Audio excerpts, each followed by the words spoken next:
na Pérgola do Copacabana de a festa de contratação, na época que tinha isso. Hoje parece hoje a primeira coisa a ser cortada foi a festa de celebração e ele era Athos em Berkeley, mas na italiana era Athos. Era assim. Mas você tocou com o André Cristóvão, aí já não foi uma questão de gravador. E o André, na época, acho que o auge da carreira do André... o André eu conheço desde a época... Eu estudei muito aqui também. Estudei no Clã, com o Rubinho, com o Rubens Marsotti, com o Chumbinho, o falecido Chumbinho. Dois grandes mestres que eu tive. Mas ele não... Perdi de novo. Eu tô nervoso? Não sei, Atos, eu tô achando que isso aí... É a câmera, quer que desliga uma das câmeras, que a luz, a iluminação tá incomodando? Você tá me deixando nervoso. Você tá tomando abacaxi que você tá tomando? O abacaxi é melhor, experimente uva, o sabor uva do Sufreste talvez te... Bom, então pra você ficar menos nervoso, saber que as pessoas estão aqui, Tati Nicolini continua aqui, Tibira mandando um abraço pra todos aqui. Grande Tibira tava comigo no Maranhão. Tia Lisete. Você só conhece os gênios. Tia Lisete, obrigado. Esse é um grande gênio. Então sinta-se com a mão segurada por todas essas pessoas do chat. Exatamente. Grandes amigos teus que estão aí prestigiando o seu programa. O André Cristóvão, eu toquei, na época que eu estava no Clã, a gente tem uma apresentação maravilhosa.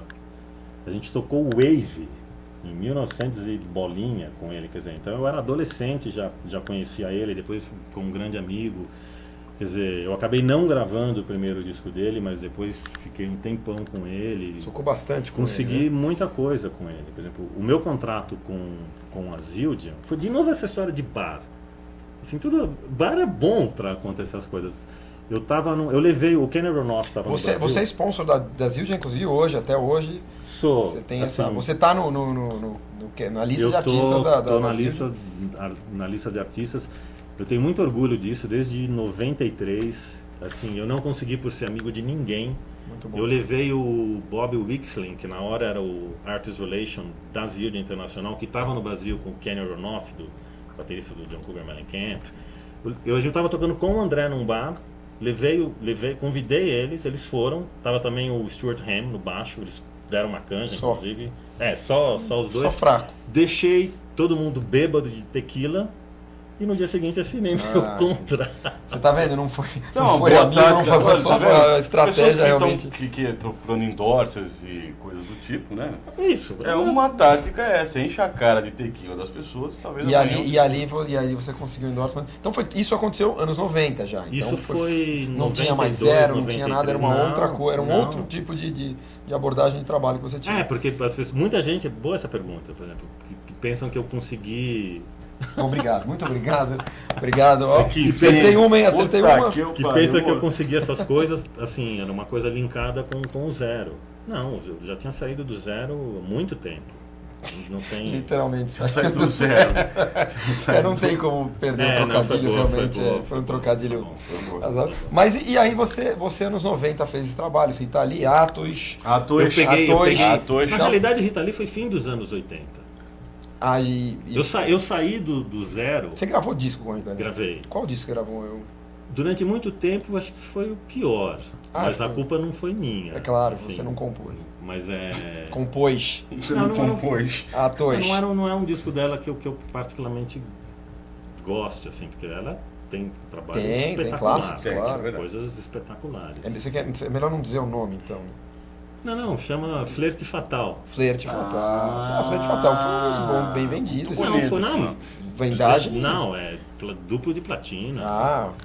Disco não. Aliás, falando em duplo de platina, você ganhou o disco de ouro, aí voltando, desculpa, um pouquinho, com o zero. Disco de ouro com o zero. Você é uma das pessoas no Brasil que hoje tem o luxo de ter um disco de ouro, é isso? A peça literal. Você tem uma ideia de como mudou tudo? Assim, eu posso até não estou muito atualizado. Por exemplo, na minha época o disco de ouro eram 100 mil cópias. Hoje em dia acho que é 10 mil, por aí. Só para você ter uma ideia da diferença, né? Se você vender num bairro qualquer de São Paulo, você já ganha um disco de ouro. Não, tá muito fácil ganhar disco de ouro. O Atos, e você entra pro ano 2000... O que você faz com seus discos de ouro, Atos? Essa é uma pergunta pessoal? Essa é pessoal. Alguém... eu posso fazer eu tinha um estúdio com um grande amigo meu, Pedro Marim, de masterização. A gente tô meio sem tempo, a gente tá meio se separando, acabou de se separar, ele continua. Boa sorte, Pedrão. E eu usava o disco de ouro como bandeja para levar café para os clientes. Que luxo, isso é um luxo realmente. Não é? É a pessoa que sabe usar o disco de ouro. Ele sabe usar o disco. Ele sabe porque assim... O sonho dele era ganhar um disco de ouro porque estava faltando uma bandeja na casa dele. Ele falava... Não, o meu sonho quando eu comecei a tocar era tocar com o Hermeto Pascoal. Aquela... Aí eu falei assim... Mas você toca Tupperware, não? Você toca água? Não, eu cheguei a ensaiar coisas para levar. Você sabe tocar eu tinha um panela, eu tinha um jogo de panela na minha casa que eu ia levar no show dele. Eu tinha isso como uma coisa séria mesmo, tocar com o Hermeto. Aí eu pensei, não vai rolar, né? Acho que não... Aí eu falei, não, vamos ser mais realistas. Aí o meu sonho era tocar com a Rita Lee. Que bom. Então foi uma coisa coloquei uma coisa mais possível, já que eu era do rock and roll. E a sua aproveitar esse gancho para fazer mais uma pergunta. Desculpa, mas tocar com o Hermeto acho que é um sonho de qualquer pessoa. É o sonho de qualquer músico, não tem a dor. Músico sério, né? Qualquer músico sério. Qualquer um que tem um mínimo de bom gosto. Mais uma do Adem Santos aqui, porque tem a ver com isso. O que as bandas de sucesso dos anos 80 deixaram de herança cultural e musical para os novos grupos de hoje? Aí ele dá o toque dele, se é que pode haver algum tipo de comparação. A gente já fez a comparação sobre na verdade, o público dos anos 80 pro de hoje. Mas o público, a diferença do público é por causa da diferença de texto. De texto mesmo. De texto. Mas não tem, dos anos 80 não tem nada que se aproveitou dessa... Só? Desculpa, mas... mas você acha que é diferença de texto só? Tecnicamente, a música é mais bem tocada hoje. Sabe? Isso não tem uma evolução natural da... Músicos também mais profissionais, né? A coisa tá bem mais... Eu acho mais bem tocado, mas é mais chato. Quando é tocado, né? Porque tem música que ninguém toca. Ninguém mais toca, né? Cantar, ninguém mais canta, né? Vocês viram, falando em pop, aquela cena maravilhosa que a Madonna leva um chão no show aqui? Show do Rio de Janeiro. Foi no Rio? Não foi de São Paulo? Não, do chão foi do Rio de Janeiro. Foi do chão? Foi. O microfone para um lado, ela para o outro e ela continua cantando. Eu não vi. Você não viu isso? É espetacular. Não tem... Quer dizer, muita gente eu falo, mas Madonna... Mas aliás, não é necessariamente, em alguns casos, um demérito. Porque, por exemplo, é a mesma coisa, eu uso essa comparação. Mas isso não quer dizer que ela não cantava ao vivo. Acho que talvez tenha a voz de fundo que dá um suporte para fazer... Hoje em dia a Madonna... Desculpa. Claro. Hoje em dia a Madonna cantar é a mesma coisa que o Diego Hipólito cantar enquanto ele está fazendo ginástica olímpica. É impossível ela fazer aquilo. Efetivamente. É impossível. É uma coisa... A não ser a Daniela Mercury, acho que ninguém consegue fazer mais isso, cara.